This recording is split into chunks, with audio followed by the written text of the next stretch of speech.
Fala pessoal, entrando então na live hoje com o Stormer para falar um pouco mais sobre o mercado financeiro. Aí o pessoal está começando a entrar, vamos aguardar, hoje é um sábado de manhã, aqui em Porto Alegre um sábado bem nublado, esperando aí que o sol consiga vir.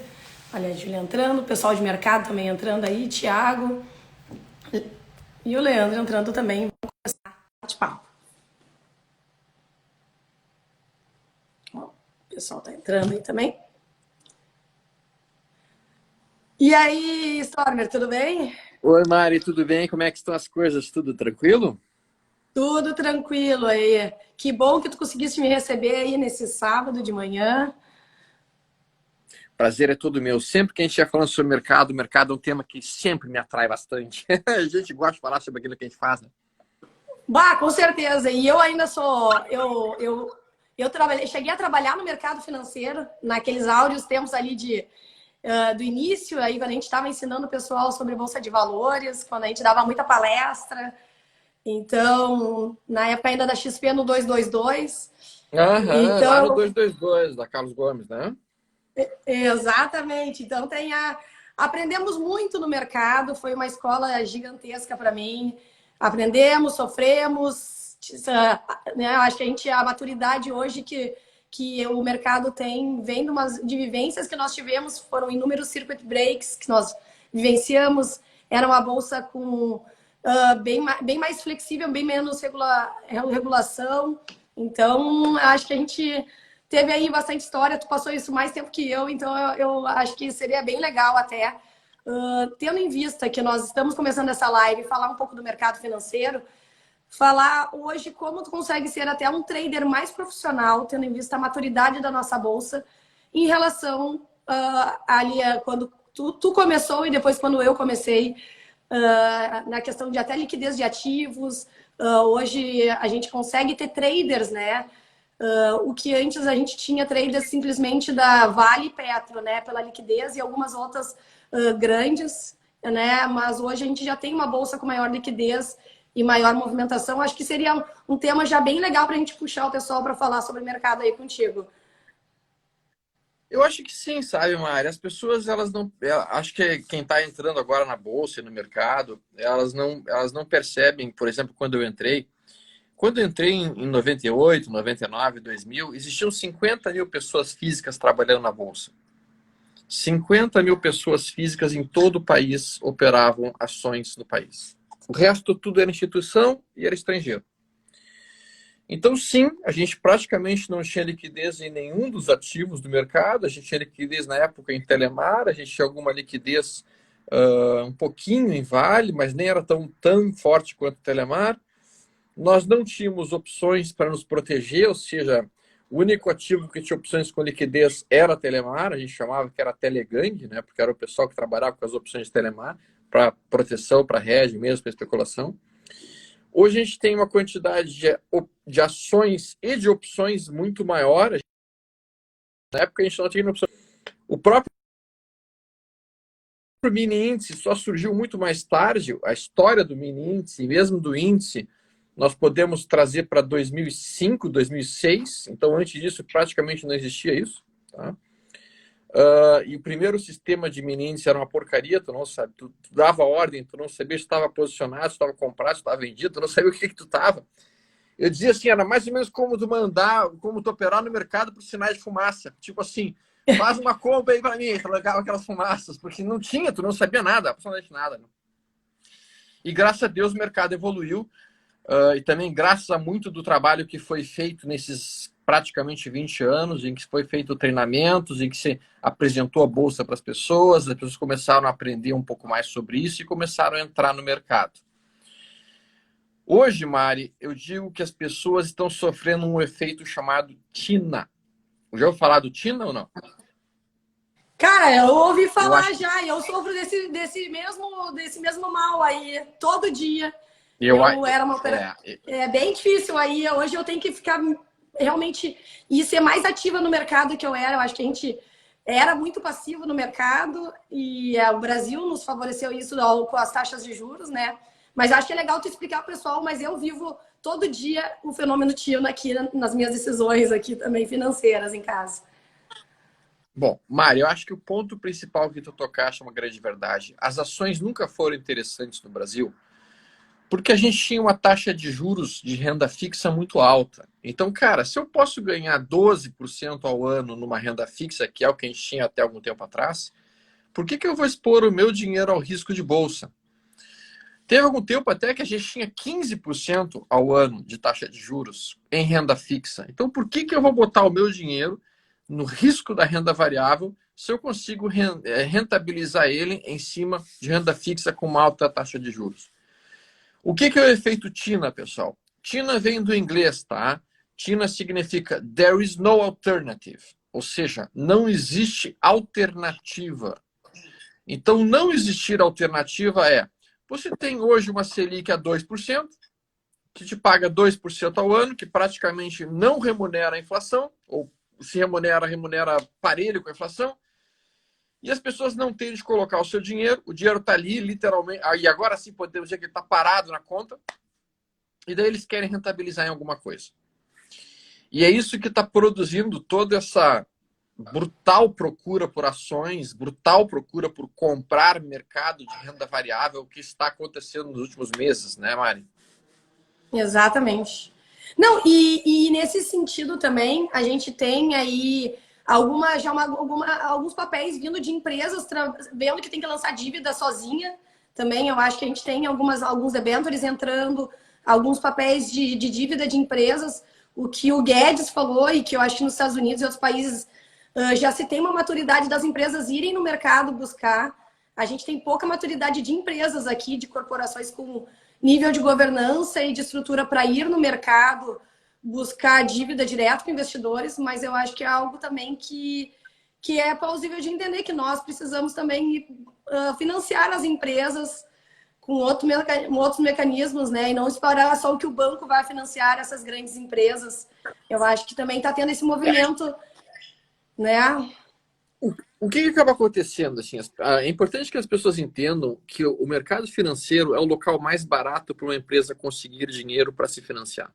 Tá? Ou seja, uma empresa que precise de capital, seja para abrir uma nova loja, abrir uma nova fábrica, ou mesmo abrir uma nova rede, ela pode, das duas, uma, pedir dinheiro emprestado num banco, o que é muito caro, pela taxa de juros e pelos custos operacionais disso, ou ela pode lançar soluções no mercado e com isso ela vai reunir um monte de investidores que vão passar o dinheiro para ela em troca de ações dessa empresa e com isso ela consegue, com esse dinheiro, crescer, prosperar e progredir.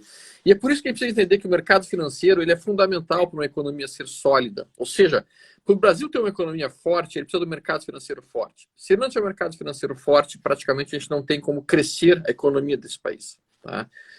E esse é que é o ponto principal e a função principal do mercado financeiro, né? Aproximar o empresário, o empreendedor, o cara que quer desenvolver alguma coisa no país, com o investidor que tem o dinheiro para poder financiar o expertise dessa pessoa que quer fazer a produção. Bom, então assim, visto isso, e é por isso que a gente está olhando agora vários IPOs que estão se preparando para as próximas semanas, para os próximos meses, de inúmeras empresas que estão fazendo isso, basicamente. Então a gente tem visto isso acontecer e isso já é um sinal de que as empresas estão buscando sim dinheiro nesse cenário. A gente viu recentemente que a própria Centauro conseguiu buscar 900 milhões de reais no mercado financeiro de investidores e com isso ela não vai quebrar, literalmente isso. Com isso ela consegue pagar os seus funcionários, ela consegue continuar com as suas lojas e ela consegue prosperar. Então isso já é uma das funções principais que operar no mercado financeiro, que investir no mercado financeiro traz para a economia do país. Tá? Só tem um problema, sabe, Mário? Um problema que tem preocupado cada vez mais, que são os sinais iminentes de topo. Tá? Ó, tô te mandando um beijo aí, viu, Carol? Carol, minha filha aqui, eu vou mandar um beijo, né? Um dos Legal. problemas que eu vejo aqui, tá, Mari, é o seguinte: quais são os sinais iminentes de topo? Quando todo mundo começa a falar de bolsa, usualmente é um sinal de topo. Eu vi isso acontecer lá em 98, 99, eu vi isso acontecer de novo lá em 2008, e eu estou vendo isso acontecer de novo nesse momento. Um sinal bastante, digamos assim, proeminente de que é um topo. Sabe o que foi uma das primeiras coisas que me chamou a atenção de que ia ser um topo em 2008? Eu Não. entrei eu entrei num AMPM, num posto de gasolina com a Carol, para comprar um chiclete que ela queria.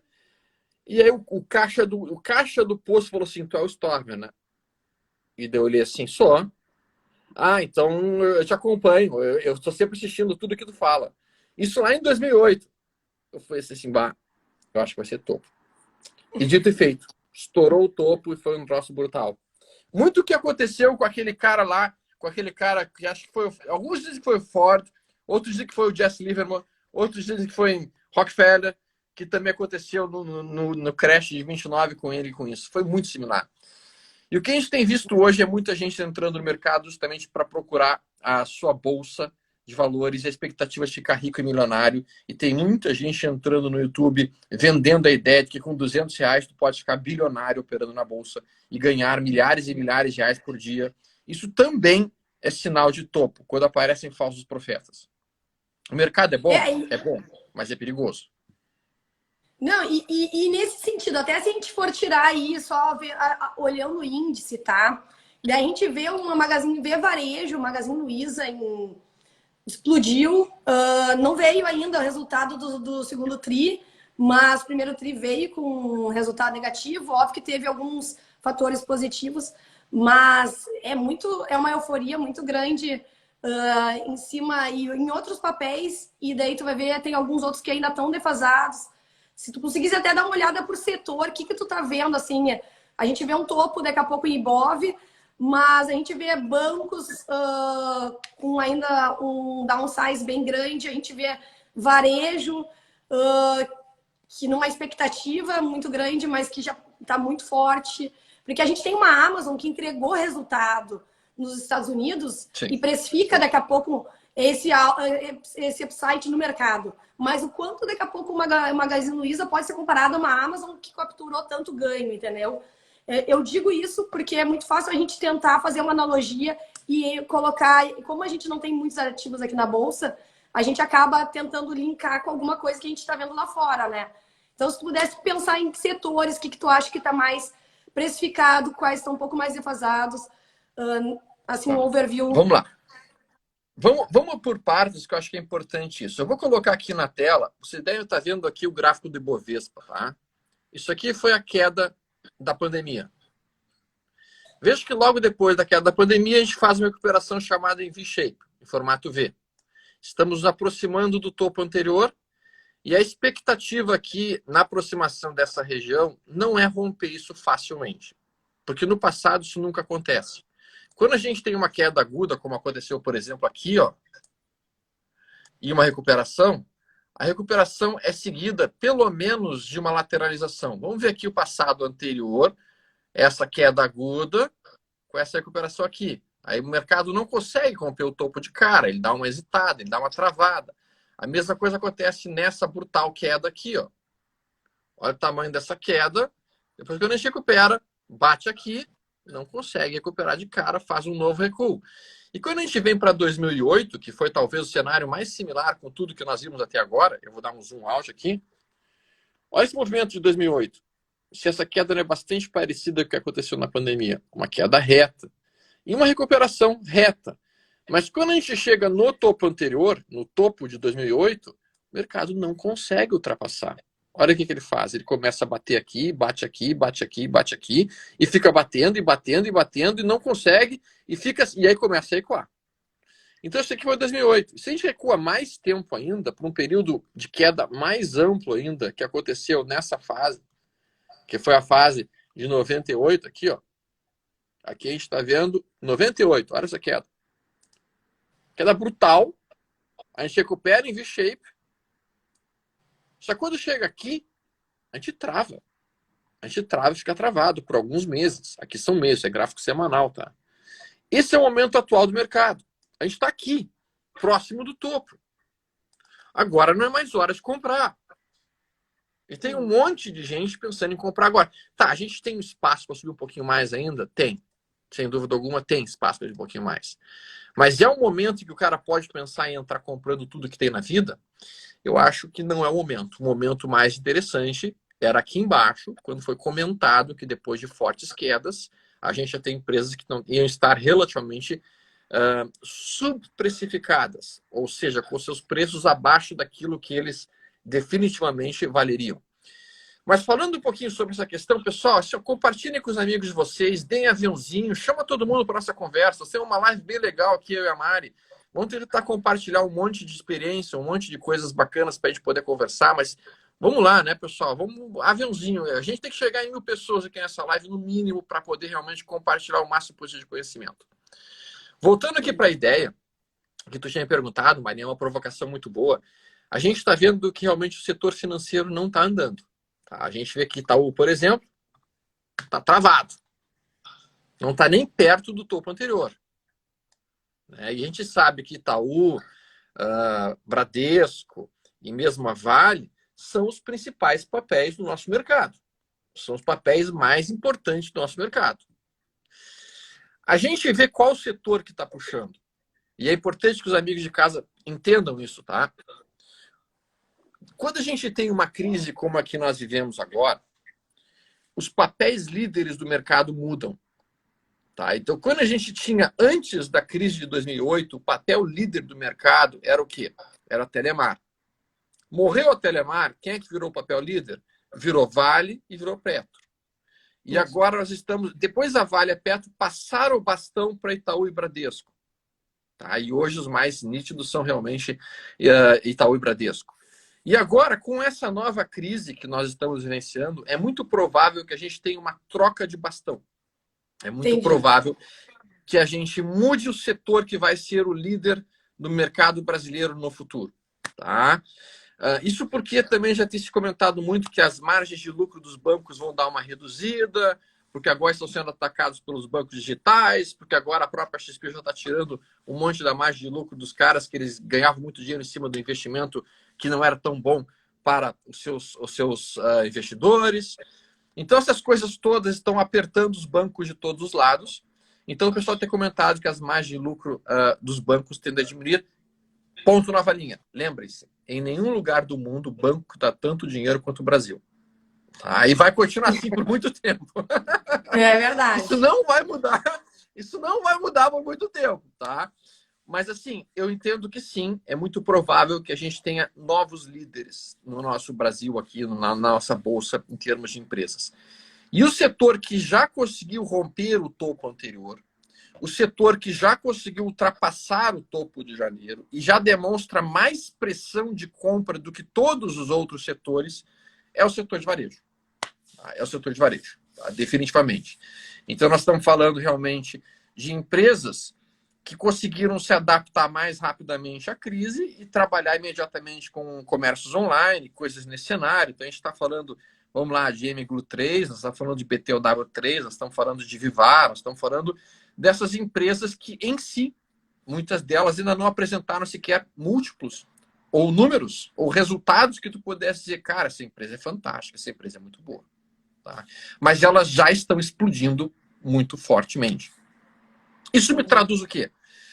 Lembre-se, a Amazon passou 12 anos dando prejuízo antes de começar a dar lucro. A Amazon teve 12 anos em que tu olhava os múltiplos, tu olhava o resultado da Amazon, tu dizia, essa empresa é horrível, essa empresa é péssima, essa empresa nunca vai para lugar nenhum. E hoje a Amazon é o que é. Sim. Então, o que a gente está vendo? Sim, nós estamos vendo que os investidores, e quando eu digo investidores, não é pessoa física, tá? É realmente os grandes players. Eles estão entendendo que o setor de comércio online, eles estão entendendo que o setor, por exemplo, de coisas mais ligadas à tecnologia, são os setores mais promissores. Então, a gente está vendo uma B3 e C3 explodindo, a gente está vendo uma própria MGLU, que se tu olhar os múltiplos não tem nada muito fantástico, mas está explodindo de compra. A gente está vendo uma VEG3 subindo fortemente. A gente está vendo as empresas, uma local web subindo violentamente. A gente está vendo essas empresas de uma forma mais forte. E esses são os setores que realmente, no momento, lideram o mercado. Tá? Entendi. No momento, lideram o mercado. Leandro, uma pergunta de mercado. Como tu vê long e short em momentos assim na bolsa, ou tu prefere operar Ibov, que nem tu falou, tu tá num topo, pode ser que daqui a pouco esse topo puxado por varejo, mas ainda tem alguma correção vindo de banco. Tu opera alguma coisa de long e short? Como é que tu, com pares, díspares ou mesmo setor, como é que tu vê isso daí? E ainda como tu vê isso Eu agora, gosto. que a gente está trabalhando com esse spread grande em muitos papéis? Pois é, o que preocupa, Mari, é que as pessoas realmente não têm uma quantidade de informação, uma bagagem até mesmo de mercado financeiro muito forte. Porque assim, o long and short, como tu bem sabes, é uma forma muito boa de se operar no mercado, porque é uma forma em que tu opera redeado. Tu está comprado numa ponta e tu está vendido numa outra ponta, né? E isso permite uma redução muito radical do teu risco operacional. Claro que, ao mesmo tempo, à medida que tu reduz o risco, tu reduz rentabilidade. E a gente tem que entender isso, as pessoas que estão nos vendo em casa, que o mercado financeiro, quando tu assume mais risco, se a coisa dá certo, ele te paga melhor. Quando tu assume mais risco e a coisa está errada, tu toma mais laço. Né? Então, assim, o long and short eu vejo como uma ótima estratégia. Eu gosto muito. Boa parte do meu capital está alocado em long and short. Eu costumo fazer long and short pelo método de correlação, tá? E assim, eu utilizo um método que eu aprendi muito com o Sérgio Ferro. Eu gosto muito do Sérgio Ferro. Eu acho ele talvez um dos principais nomes em termos de long and short que tem no país. E vale muito a pena se estudarem um pouquinho sobre isso, sem dúvida alguma. Tá, perfeito. Aí, ó, o pessoal tá reclamando do meu erro técnico. É sim, eu tava vendo aí o Leandro Ruschel conversando com ele e acabei errando o teu nome. Então, Alexandre, mil perdões. E a galera não deixa aí. Botou na pedra Não. ali, morre na chacota da galera. Então é isso aí. Tu Não dá sabe pra que a deixar. pregou errado, tá ralada, né? Pregou errado. Deu Cara, e deixa eu te fechado, ralou. perguntar. Barra, tia. Vamos lá, temos aí como se proteger também com opções e operações mais estruturadas para quem não quer se desfazer de papel nesse momento. Como tu vê isso? Tu prefere realizar? Tu prefere se proteger? Como é que tu vê isso? Tá. Tem duas formas possíveis que são muito legais de serem feitas, tá? A primeira maneira possível, a pessoa toma uma posição num ponto correto de entrada, tá? Projeta o seu alvo, que geralmente eu trabalho com alvo 2 vezes para o meu risco para cima. Quando bate no meu alvo, eu não vendo toda a posição. Eu vendo somente o suficiente para retornar o financeiro que eu comecei a posição. Então, digamos que eu tenha iniciado uma posição com 50 mil reais, bate no meu alvo, e se eu vender toda a minha posição, volta para mim 53 mil, ou 52 mil, ou 55 mil. Ao invés de eu vender toda a posição, eu vendo só a quantidade de ações necessárias para voltar aos 50 mil reais. E com isso, eu fico com ações transformadas em lucro, como se eu não tivesse pago um único real por elas. E aí essas ações eu não preciso mais me preocupar. Se elas caírem, eu não paguei por elas. Eu não botei dinheiro nelas. Elas foram transformadas pelo lucro daquela operação. Essa é uma forma mais sofisticada, bem mais sofisticada de trabalhar, mas permite, sem dúvida alguma, um nível de conforto muito grande. Tu pode montar toda uma carteira somente com isso. Bom, a outra forma, só que demora tempo para montar a carteira com isso, né? A outra forma realmente é trabalhar com puts, compra de puts de BOVA. Então, seria comprar opções de venda de BOVA11. Tá? Então, o ideal seria pegar e calcular o beta da carteira. O beta da carteira vai te dizer basicamente quanto que a tua carteira está correlacionada com o Ibovespa. Então, o beta, na verdade, é um índice estratégico que vai te mostrar o quê? Ele vai te mostrar o seguinte, cara, se o Ibov cair 10%, se a tua carteira tiver um beta de 1, a tua carteira vai cair 10%. Se a tua carteira for tiver um beta de meio e o Ibov cair 10%, a tua carteira cai 5%. Quando você sabe o beta da sua carteira, você consegue calcular basicamente quantas opções de BOVA, de venda, você tem que estar comprando para proteger toda a sua carteira. E aí, com isso, você tem uma ótima proteção. A outra alternativa é vender alugado BOVA, tá? Na proporção da sua carteira. E com isso, você consegue redear a sua exposição. O que é redear a exposição? É não ficar completamente direcional no mercado, pessoal. Percebam, quando você compra ações da Vivar 3, digamos que você vem aqui e você decide comprar ações da Vivar 3, que está aqui nesse momento em 20 reais. E está todo mundo falando dessa porcaria, a gente bem sabe por que estão falando dessa porcaria, e estão falando de uma outra porcaria, que é a Cogna, a gente bem sabe por quê. Tá? Mas quando você fala especificamente dessa ação, qual que é o risco que tem de comprar essa ação aqui a R$19? O risco é tu perder todo o dinheiro que tu botar, a empresa quebrar, eventualmente, se acontecer essa ação. Não estou dizendo que isso vai acontecer. Mas quando a gente opera no mercado financeiro, basicamente, nós temos que entender que o risco de investir numa ação é perder todo o capital que você botou naquela ação porque você está direcionado na ponta da compra.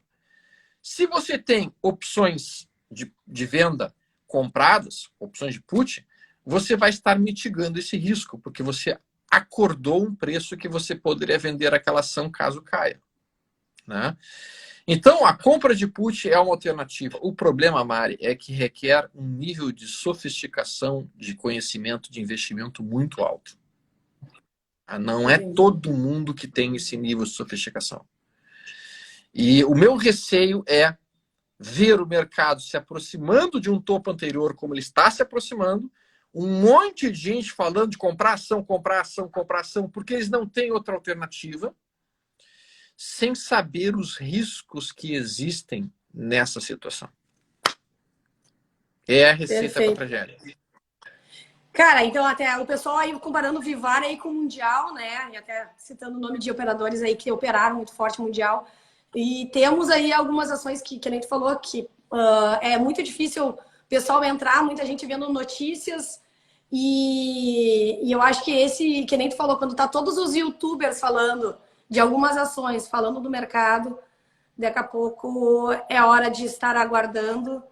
E eu te pergunto, nós temos fundos imobiliários, nós temos outras operações no mercado que podem estar também sendo nos rentabilizando mais do que a renda fixa propriamente dita, né, no fenômeno TINA, mas também a gente consegue ter alguma proteção ou daqui a pouco uma maior tranquilidade. Quais outros ativos tu acha que seria necessário, que a gente poderia pensar nesse momento, uma vez que a taxa de juros, se a gente deixar ela parada ali numa Selic de curto prazo, não é peanuts, né? Não é nada. Mas a gente tem outros mecanismos para estar alocando dinheiro agora, sem ter que estar também entrando em ativos de alto risco aí na bolsa. Pois é, observa, tá? E é importante a gente mencionar isso, tá? Sim, existem alternativas. Infelizmente, Mari, quando a gente fala de fundos imobiliários, quando a gente fala das alternativas que existem dentro do mercado, elas não conseguem ser tão atraentes quanto a bolsa em si. Tá? Por quê? Porque as pessoas olham para a bolsa e quando elas olham, por exemplo, essa movimentação aqui da própria Vivar 3, que subiu desse fundo até aqui 234% em questão de 80 dias, as pessoas pensam, por que eu vou botar meu dinheiro num fundo imobiliário, ganhando 0,5% ao mês livre de imposto de renda, se eu poderia ter posto o dinheiro numa ação e ela subir 200%? É mais ou menos que nem a pegadinha das opções binárias, que todo mundo adora opções binárias, e que, cara, aquilo ali não dá futuro para ninguém, honestamente falando. Né? Então, infelizmente, as pessoas estão muito apaixonadas pelo conceito de ficar rico muito rápido. Tá? E por isso elas querem, literalmente, se jogar em coisas que elas não estão nem habilitadas a assumir aquele risco brutal. Eu gosto muito de fundos imobiliários, eu entendo que um bom investidor trabalha, de uma maneira geral, dividindo o seu patrimônio de investimento em diferentes veículos. Assim como a gente joga futebol, e no nosso time de futebol tu vai ter o atacante, tu vai ter o meio de campo e tu vai ter o zagueiro, certo? Dentro da tua forma de investir, tu vai ter que ter alguns investimentos que são mais agressivos e que têm como objetivo realmente rentabilizar mais, por exemplo, ações, ou mesmo se a pessoa quiser operar futuros, milho. Né? Ao mesmo tempo, a gente pode ter um meio de campo, que seriam os fundos imobiliários, que fariam a ligação entre aquilo que é muito agressivo e aquilo que é muito conservador. E nós devemos ter, sem dúvida alguma, zagueiros, que é a nossa renda fixa, que está atrelada, não com o objetivo de rentabilizar. É função do zagueiro fazer gol? Não, não é função do zagueiro fazer gol. A função do zagueiro é proteger. Então, a gente pega e coloca uma parte do nosso patrimônio na zaga, em renda fixa, até porque, pessoal, não se preocupem, viu? Se vocês são jovens, não se preocupem. O mercado vai dar para vocês oportunidades de ficarem milionários umas 2 ou 3 oportunidades por década. E sabe quando é que surge essa oportunidade? Eu vou falar um segredo aqui, tá? A oportunidade surge. Ela surge quando o mercado cai 60% em relação ao seu último topo. Então, se a gente olhar aqui, eu vou dar um zoom out para vocês verem. Ó, Ibov, tá?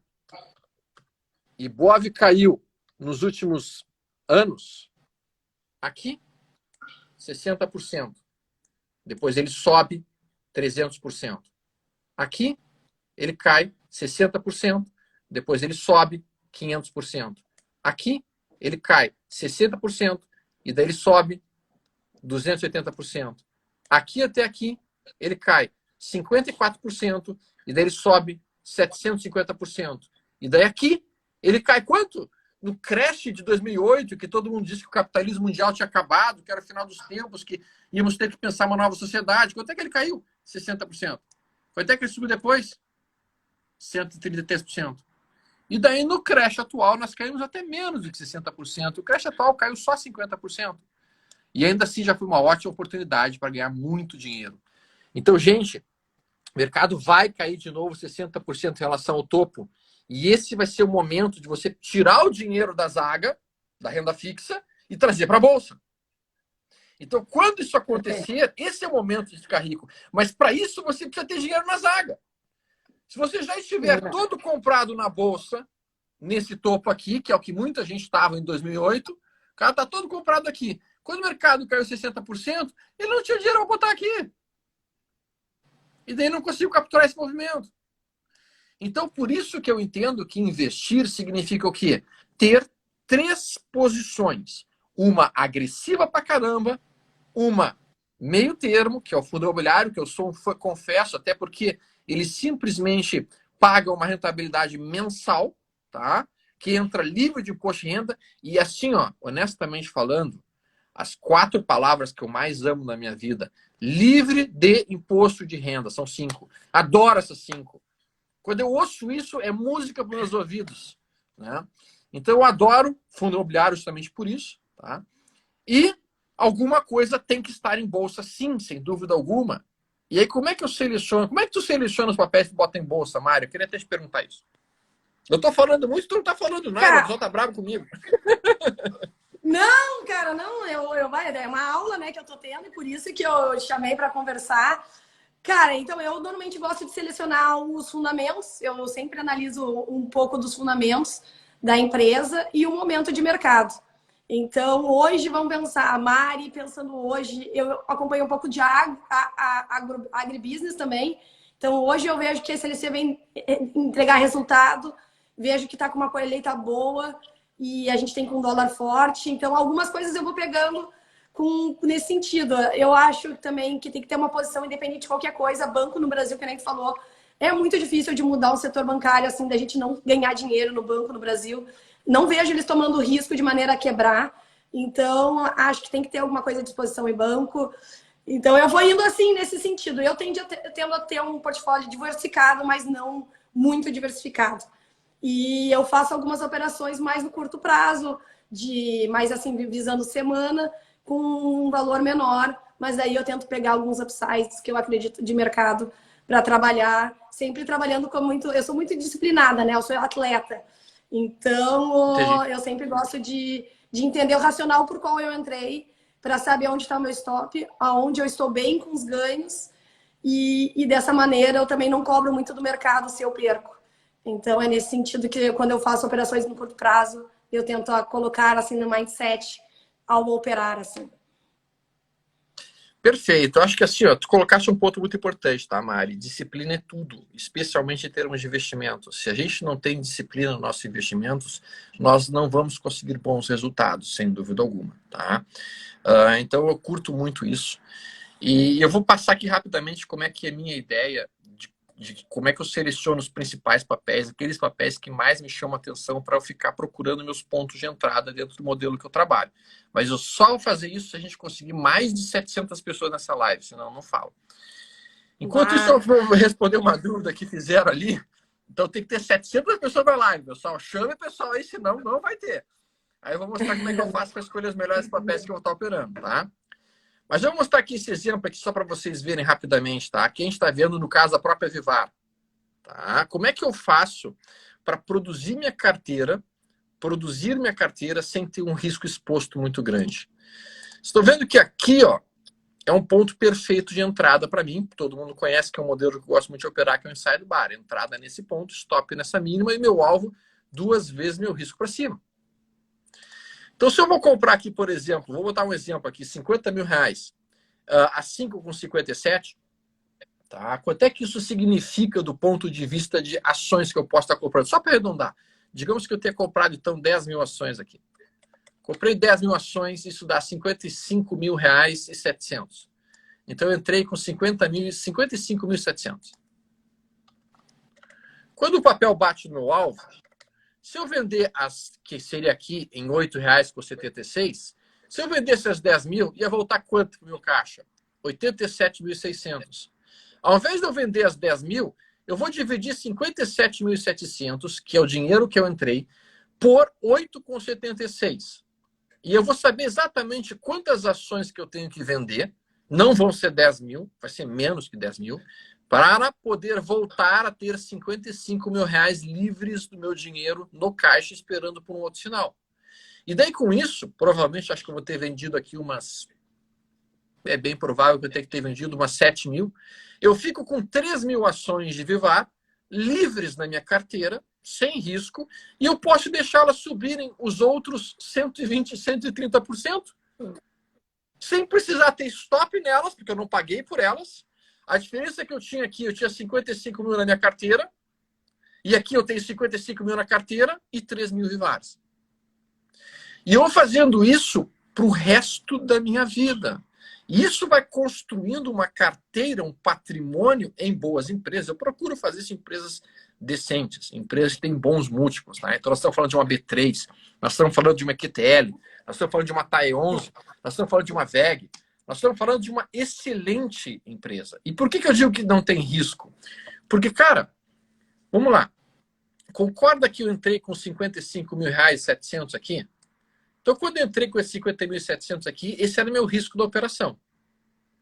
Bom, e eu comprei daí 10 mil ações por isso. Quando eu vendi 7 mil aqui no meu alvo, eu volto a ter 55 mil reais na minha carteira. Só que além desses 55 mil reais, 700 na minha carteira, eu tenho mais 3 mil ações que estão ali na minha custódia. Só que essas ações, eu paguei alguma coisa por elas? Eu não paguei nada por elas. Nada, absolutamente nada, nem um centavo. Elas estão ali de graça. Então, se elas forem para o pó, se elas virarem zero, eu não perdi nada. Se elas continuarem subindo, se elas valorizarem 1.000, 2.000, 3.000, 4.000%, aí nós estamos bem. E essa que é a ideia. E essa que é a forma. Quem fez isso, por exemplo, com lojas americanas, lá no início do movimento de lojas americanas, se o cara começou a operar aqui, e foi deixando um resíduo em ações, foi transformando o lucro em ações. Se o cara transformou o lucro em ações aqui e deixou até hoje, simplesmente produziu 5.881% de ganho nesse período, em cima do resíduo que ficou. É isso que muda o patrimônio de uma vida, Mari. É isso que faz as pessoas enriquecerem. É a pessoa se tornar sócio de uma empresa, de uma excelente empresa, sem estar colocando muito capital em risco. E até Alexandre, falando essa questão o pessoal comentou aqui, mas não tem perda. Eu vejo que tem muita gente no mercado que, ao perder numa operação, tenta recuperar na outra e se expõe a um nível de risco muito maior. Então, é um mindset que eu acho que tem que ter tem que se deletar cada operação e não tentar cobrar do mercado mais que ele pode te dar. Então, eu queria que tu comentasse isso, porque eu vi que foi uma das dúvidas e que os outros comentaram, mas eu que vivi isso no mercado, eu via como isso impactava muitas pessoas em fazerem péssimas escolhas em cima de tentar recuperar perdas antigas em cima de uma operação que já está indo legal. Então, se tu pudesse comentar nesse sentido, esse mindset aí de traders que acaba atrapalhando, por vezes, traders de sucesso. Mari, na verdade, tem uma série de pequenas armadilhas mentais que o mercado promove contra o trader e que acabam realmente levando ele, muitas vezes, a perder todo o dinheiro que tem, perder tudo que tem, muitas vezes fazer até bobagens. Tá? Uma das armadilhas mentais justamente é essa. Uma armadilha mentais é achar que vai recuperar dinheiro. Não se recupera dinheiro no mercado. Tá? O que tu pode é fazer dinheiro no mercado. Tá? Então, e eu digo que eu não ganho dinheiro no mercado, eu faço dinheiro no mercado. Existe uma séria diferença entre ganhar dinheiro e fazer dinheiro. Qual que é a diferença? Ganhar, tu não fez por merecer. Tu não, assim, ó, o que tu ganhou, tu não fez por merecer. Eu nunca falo eu ganho dinheiro, eu faço dinheiro. E quando eu digo eu faço dinheiro, estou assumindo que eu fiz por merecer aquele dinheiro que eu fiz. Eu não tenho como recuperar dinheiro perdido no mercado. Eu tenho como fazer dinheiro de novo no mercado. Outro dinheiro. Não vai ser o mesmo dinheiro. Tá? Toda operação que eu inicio, eu tenho um risco máximo que eu estou aceitando. Então, toda operação que eu inicio, eu sei qual é o dinheiro que eu posso estar perdendo naquela operação para tentar buscar um alvo que vai ser um ganho, geralmente, 2 vezes aquele risco máximo que eu estou assumindo. E com isso eu estabeleço aquilo que eu chamo de expectativa matemática positiva. O que é expectativa matemática positiva? É o seguinte, se você pegar uma moeda e jogar essa moeda para cima, e quando cair cara, você perder R$ 1, e quando cair coroa, você ganhar R$ 1, você tem uma expectativa matemática neutra. Você tem 50% de chance de cair cara, 50% de chance de cair coroa. E se der qualquer um dos dois resultados, ou tu ganha um, ou tu perde um. Quando tu tem uma expectativa matemática neutra, tu vai perder dinheiro. Tá? Agora, quando você simplesmente começa a trabalhar uma expectativa matemática positiva, o que seria? Quando cai cara, tu ganha 2, e quando cai coroa, tu perde 1. Mesmo que você tenha 50% de acerto, você vai ganhar dinheiro, você vai fazer dinheiro. Tá? Por quê? Porque com 50% de acerto, quando tu acerta, tu ganha 2, quando tu perde 1. E automaticamente isso traz a possibilidade de você fazer dinheiro no mercado para o seu lado. Então, o truque é criar modelos, criar uma forma de operar em que a expectativa matemática seja a seu favor. Perder dinheiro faz parte da atividade de um trader. Não existe trader que não leve stop. Não existe trader que não perca dinheiro em um trade. Vai ter trades que tu perde, vai ter trades que tu ganha. A possibilidade de você ganhar dinheiro no mercado se resume ao quê? Quando você perder pouco, e quando você ganhar muito mais do que quando você perder. Com isso, mesmo acertando metade das operações que tu faz, tu ganha dinheiro. Tu faz dinheiro. E nesse Mas isso é sentido, difícil, quantos... É difícil. E quantos anos tu acha que demora para uma pessoa realmente virar um trader? E eu acho que é um período de amadurecimento. E como tu diria daqui a pouco para pessoas que me seguem, que não estão tão familiarizadas com os investimentos, para começarem como se posicionar no início? Tem muita gente que já quer, primeiro investimento, já virar um trader, day trader, né? Ou operar índice. Eu tive muitos amigos que nem paravam para almoçar para operar índice, né? Então, como é que tu viria para dar uma dica para as pessoas que estão começando, como começar e ao passo e ganhando essa maturidade e aprendendo nas quedas, que eu acho que a gente aprende muito quando a gente erra, e como ter essa humildade de aprender e como se desenvolvendo como um operador aí de mercado, né? Como um investidor de mercado. Tá, então vamos lá, Mayra. A tua pergunta é muito justa e muito boa, tá? Primeiro, assim, ó, a gente tem ali no site da ls.com.vc, tá? A gente tem alguns treinamentos meus, gratuitos, disponibilizados no período da pandemia, para que as pessoas comecem a aprender um pouco mais sobre o mercado financeiro. Um deles é a Jornada do Trader e o outro é o Legado Financeiro. Está todo mundo convidado para ir lá gratuitamente assistir esses dois treinamentos. Acho que dá aproximadamente, só aí tem umas 20 horas de aula, acredito. 20 a 25 horas de aula. Segundo, tem muito conteúdo bom em vários YouTubers. Meu canal do História.oficial, eu coloco muito conteúdo ali também gratuitamente. Tem várias lives como essa daqui. Tem muitos livros que vale a pena ser lidos, tem livros que eu acho que realmente trazem e agregam muito conhecimento. Eu gosto muito de aprender com livro, acho que eu, porque sou da geração um pouco mais antiga, eu gosto de aprender muito mais em livros do que em vídeos, mas os mais jovens eu entendo que eles gostam mais de vídeos. Mas sendo muito franco contigo, Mari, eu acho que a maior parte das pessoas não deveria ser trader. Tá? Eu acho que a maior parte das pessoas não se beneficia de ser trader. Assim como nem todo mundo nasceu para ser médico, nem todo mundo nasceu para ser cirurgião, e nem todos os médicos nasceram, por exemplo, para ser médicos legais, medicina legal. Tá? Eu acho que nem todo mundo nasceu para ser trader.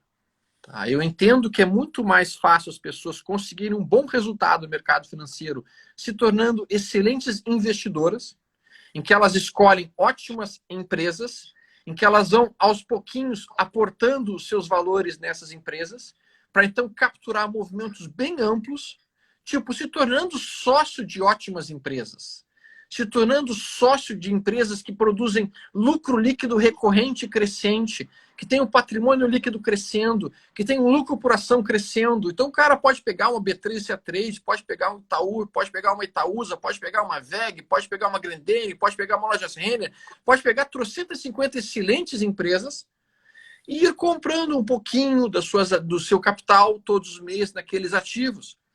E daqui a pouco essas empresas produzem 1.000, 2.000, 3.000, 4.000% de ganho em 5, 6, 7, 8 anos.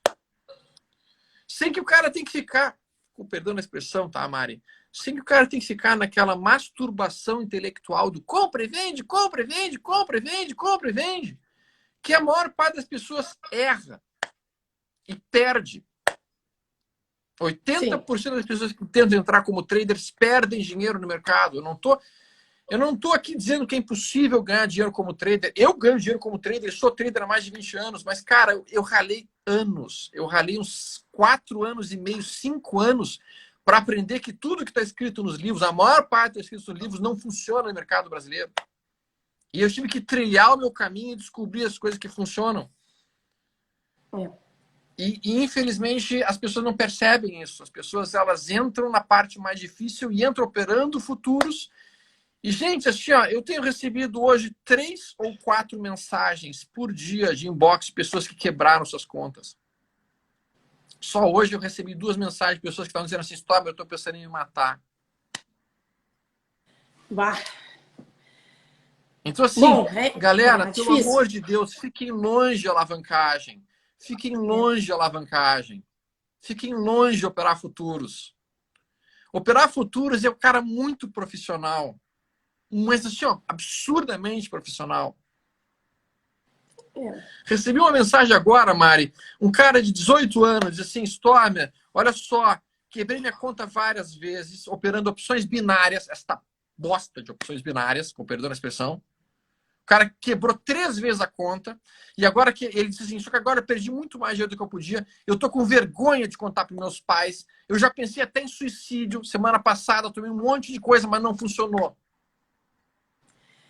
Bah, cara, eu só tenho a dizer que eu vivi muito. Não, a gente viveu na época que a gente podia vender opções descoberto, né? Então, se lembra que se vendia no último dia, aquele pozinho. Cara, a gente lembra quando o Petro achava aqueles poços de petróleo? Quanto calor não ganhamos? É triste, então... exatamente. Quando encontrou a Tupi foi um troço fantástico, porque teve opções explodindo ali 5.000, 8.000%. Na descoberta da Tupi, eu lembro que assim, ó, teve opção que estava em 3 centavos, que de um dia para o outro foi para 3 reais. Foi um troço brutal. Né? E daí quem Só operava em short... Eu não sei se tu te lembra daquela época, Mário, eu criei um setup chamado Setup Eleição Presidencial. Sabe qual que era o setup? Era o seguinte, naquela época, na semana anterior à véspera de opções, no ano de eleição presidencial, o que tu tinha que fazer? Tu tinha que comprar pozinho de opções call na segunda-feira, na semana anterior. Por quê? Porque era líquido e certo que durante a semana ia sair alguma coisa, algum diretor da Petrobras, ou algum posto ser descoberto, alguma coisa ia vazar que não deveria ter sido vazado, e as opções iam dar uma porrada para cima, E é óbvio, óbvio, que os insiders já sabiam disso e eles estavam pegando dinheiro para se eleger como presidentes. Então era setup eleição presidencial. Era fantástico. Todos os anos de eleição de presidente acontecia isso. Né? E é isso que a gente fala, o mercado brasileiro, e para ser trader, para ser investidor, tem que ter vivido. E tem que ter experiência, tem que ter humildade, tem que ter aprendido. E Sim. e a alavancagem, né, é muito difícil, para todos. E a gente vai criando o ego, ele atrapalha muito no mercado. Muito. Então, Muito. acaba. Eu vou te dizer que assim, Mário, talvez uma das coisas que mais tem me dificultado quando entrei no mercado é porque como eu era cirurgião plástico e tinha feito... Vamos lá, eu fiz medicina, passei de primeira fácil, assim, ó, não precisei estudar praticamente. Depois eu fiz a residência de cirurgia geral, passei assim, ó, sem estudar muito, passei na plástica, em primeiro lugar na plástica. Eu sempre passei em tudo muito fácil, para mim sempre tudo foi muito fácil. E quando eu entrei no mercado financeiro, eu falei, cara, eu vou arrebentar essa porra, eu vou ser o melhor mestre Jedi do mercado financeiro. O que eu ralei, cara? O que eu ralei, cara? Meu Deus do céu. Assim, ó, eu apanhei mais que boi em horta, assim, Mari. Assim, ó, o mercado chama de OGH, ele é o grande humilhador. Quando tu acha que tu dominou ele, ele pega uma porreta, te dá na cabeça e fala, cara, tu não sabe de nada, deixa eu te ensinar. Então, assim, a gente tem que estar sempre aprendendo coisas no mercado financeiro. É, isso aí. Eu vou já botar aqui abrir para perguntas. Eu sei que a gente já está chegando perto do nosso tempo regulamentar. Quero agradecer pela atenção, por ter se colocado à disposição. Eu aí tenho muitas gurias também que estão começando a entrar no mercado e por isso que eu também acho legal eu estar expondo na minha conta para pessoas que não estão tão acostumadas e que me perguntam. Então, por isso que essa aula no sua foi além dos seus seguidores, os meus também que não estão acostumados aí tanto com o mercado. Eu acho que foi uma de grande valia. Quero deixar aí aberto para quem quiser ainda fazer uma ou duas perguntinhas, porque já estamos chegando perto do tempo. E aqui eu vou mostrar, o pessoal falou do aquário. Esse daqui, ó, foi já para concurso no Japão, o maior aquário plantado do Rio Grande do Sul. Então, o meu marido gosta. Ele aqui é uma obra de arte. Então, quem gosta dessa coisa de trabalhar com aquarismo, quem gosta dessas coisas de plantar... Eu sou apaixonado por aquarismo, sabia? Ah, eu não sabia! Eu sou apaixonado por aquarismo. Então tu vai ter que vir aqui conhecer meu aquário, porque ele é todo... Eu vou ter que visitar. Eu vou ter que visitar vocês. Eu tô apaixonado também. Cara, então tem uma pergunta isso, boa ali, ó. Tem uma pergunta boa ali, ó. Como manter a concentração estando cansado? Vamos responder a pergunta dele. Como manter a concentração estando cansado, tá? A pergunta é muito boa, tá? E essa talvez seja uma das maiores dificuldades do day trader. O day trader ele é uma atividade que deixa o cara exausto, né? Então o cara às vezes começa operando muito bem de manhã cedo e à medida que vai ao longo do dia ele vai cansando, ele começa a errar trades e muitas vezes acaba devolvendo aquilo que ele fez ou perdendo aquele dinheiro que ele conseguiu fazer na parte da manhã. Então o que eu faço geralmente, tá? Geralmente assim, ó, quando eu vou fazer day trade, eu opero só as primeiras 2 horas do dia. Depois de 2 horas, eu considero que o meu cérebro cansou, está exausto e eu paro. Aí eu paro, eu vou dar uma almoçada, eu vou dar uma caminhada depois do almoço, eu tomo um café. E aí, só se eu tiver descansado, no final da tarde pode acontecer um novo movimento. E daí, no final da tarde, já tendo descansado naquele período, eu posso dar uma olhada se tem alguma outra coisa a ser feita. Uma coisa que eu gosto muito de fazer, meditação, tá? Eu realmente há muitos e muitos anos pratico meditação. Geralmente, depois das primeiras 2 horas de pregão, eu desligo tudo, sento ali, passo de 10 a 15 minutos só respirando e olhando as bobagens que eu fiz na parte da manhã, se eu fiz bobagem. Ou, eventualmente, contemplando o que foi feito de uma maneira sem estar pensando muito a respeito, sem dar umas ligadas no cérebro de tempos em tempos. E um outro truque que eu utilizo, não é muito saudável, mas eu utilizo bastante, é amendoim. O amendoim tem bastante fosfato e o fosfato ajuda a recuperar um pouco o cérebro e o que foi gasto durante o período do pensamento. Então, sempre do lado da minha mesa tem amendoim. E no final do dia, particularmente falando, eu gosto de uma boa dose de um whisky para dar uma certa tranquilizada. Isso aí, tem que ser. Que eu faço. É isso aí. Aqui eu tomo um chimarrão também, ó. O chimarrão é bom também para concentração, é um hábito também de nós gaúchos. Então, o chimarrão, cada um tem que achar os seus hábitos, né? Eu acho que ali também tem uma Exatamente. pergunta que eu acho que vale tu responder, porque tem gente que acha que tem que tirar todo dia dinheiro do mercado e perguntou ali se tem que tirar uma meta diária de 100, 10, 100, R$ 200 de ganho. Eu acho que essa tu tem que Não, deixar respondida antes da gente até tá, encerrar, porque é importante. vamos lá. Eu acho assim, ó, tá? Ah, não existe como você deixar uma meta por dia. Sabe por quê? Digamos assim, digamos que a tua meta seja, eu quero pegar 15 minutos de sol todos os dias. Tu acha que isso é factível? E no dia Não. nublado? E no dia de chuva? Como é que vai fazer? Então, cara, não existe como tu deixar uma meta de dinheiro por dia. Sabe qual que é a meta certa que tu deve fazer? A meta certa que tu deve fazer é, eu quero operar todos os dias dentro do modelo que eu me defini operar.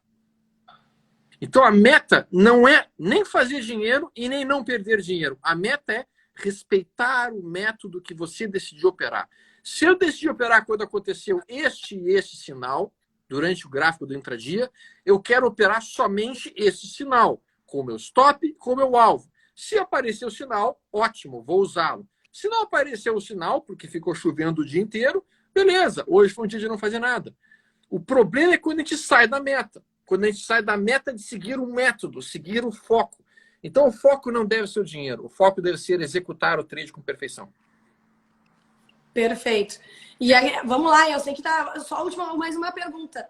Quanto o percentual que tu aplica buy and hold e o de trade? E o percentual que tu alocas para trade? Tá. Em termos de alocação, como eu faço da minha atividade principal ser trader, tá? Eu tenho hoje 70% do meu capital em renda variável em trade e 30% em compras que ficaram de resíduo dos trades que eu produzi no passado, tá? O que vocês chamariam de buy and hold. Mas para a maior parte das pessoas, eu diria que eles deveriam trabalhar provavelmente com 80% do capital numa estratégia de compras de longo prazo, buy and hold, legado financeiro, e talvez uns 20% para fazer swing trade ou fazer algum trade mais curto. Isso seria o mais fantástico e o mais rentável para a maior parte das pessoas, na minha opinião. Perfeito. Bom, eu acho que a gente pode. Essa live vai ficar salva, a gente compartilha. Eu acredito que a gente depois deixa até o contato do próprio Stormer aí por direct. Ele parece ser totalmente disponível aí para estar respondendo a todos. Eu acho que nós vamos ir para uma semana aí que tem mais entrega de balanço. Já estamos testando aí muito tempo ali os 100 mil pontos. Eu acho que a gente vem para uma semana aí com um rally de bolsa interessante aí. Se tu pudesse dar esse fechamento colocando qual que é a tua expectativa? A gente teve sexta uma correção. Como é que seria essa tua expectativa para essa próxima semana que se aproxima? Então tá, aqui pessoal, rapidamente falando, tá? Ibovespa faz esse candle aqui, tá? Ele é um candle em que a gente tem a abertura exatamente grudada no fechamento. Isso aqui recebe o nome de candle pavio, tá? Sabe por que ele recebe o nome de candle pavio? Porque depois de um pavio tem uma explosão, tá? Então é diferente de um candle como esse, que é completamente direcional, em que o fechamento está longe da abertura, o fechamento está longe da abertura. Isso aqui são semanas direcionais. Quando tu tem uma semana não direcional, como a que terminou, basicamente nós esperamos para a semana que vem um candle muito amplo, que pode ser um candle como este ou como este. Mais provavelmente, devido à tendência de alta do mercado, a expectativa é um candle de alta para tentar buscar o quê? O topo do ano, que seria justamente isso aqui. Tá? Então, sim, eu estou muito ligado aqui à movimentação da semana que vem, especialmente se aparecer um gap de alta na segunda-feira. Isso prenunciaria uma forte movimentação de alta pelo resto da semana, e aí pode dar um trade mais importante aí. Até porque, como tu mesmo mencionaste, Mari, a gente vai ter várias e várias balanços saindo. Esse já é o terceiro candle pavio consecutivo, o que prenuncia que a movimentação vai ser muito mais ampla e muito mais poderosa. Se nós perdermos a mínima da semana para baixo, se nós operamos a máxima da semana para cima, eu vou ficar esperando para entender o que vai estar acontecendo na próxima semana, para que lado que vai se apresentar o mercado, se vai ser os compradores dominando ou se vai ser os vendedores na dominância principal. Perfeito. Eu queria deixar um grande abraço Agradeço. para vocês. Isso, pode. Eu queria deixar um grande Ah, abraço para vocês. Tem lá o meu canal, Stomer.oficial, lá no YouTube. Tem um monte de vídeo ali. Tem o ls.com.vc. Vamos fazer uma nova live, sem dúvida alguma. Acho que vai valer a pena. Dá para fazer um straddle? Sim, dá para fazer um straddle, talvez, Paulo. Talvez seja o ideal fazer um straddle, uma compra de vol, né? Porque a gente está esperando uma vol aparecendo semana que vem.